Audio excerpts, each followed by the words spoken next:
அதுல ஒருவன் நான் உங்க தேவகிருபா. இன்னைக்கு ஒரு டைரி செக்மெண்ட்ல உங்க எல்லாரும் சந்திக்கிறதுல ரொம்ப சந்தோஷம். நான் ஒரு குட்டி ஸ்டோரியோட வந்திருக்கேன்.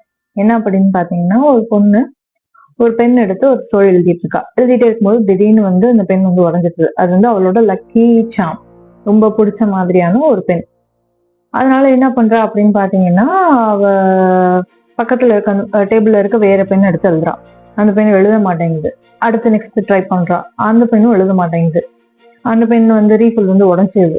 இதே மாதிரி ஒவ்வொன்றா ட்ரை பண்ணிட்டு கடைசியில ரொம்ப ஃப்ரஸ்ட்ரேட் ஆயிட்டு அந்த இதை அப்படியே ஸ்டாப் பண்ணிடுறா. ஓகே, நம்மளால அது நம்ம எழுத முடியாது அப்படின்ட்டு ஷி ஜஸ்ட் எல்லாத்தையும் தூக்கி போட்டுறான்.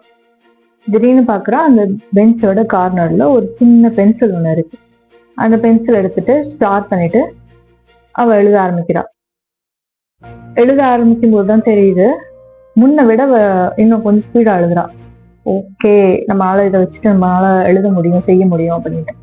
இந்த ஸ்டோரியில நான் என்ன சொல்ல வரேன் அப்படின்னு பாத்தீங்கன்னா, நம்ம எப்பயுமே ஒரு பெர்ஃபெக்டான டூலுக்கோ இல்ல பெர்ஃபெக்டான விஷயத்துக்காக வெயிட் பண்ணிட்டு இருப்போம். இது நமக்கு கிடைச்சதுன்னா, அது மட்டும் எனக்கு கிடைச்சதுன்னு கண்டிப்பா நான் அந்த விஷயத்தை செஞ்சு முடிச்சிருவேன்.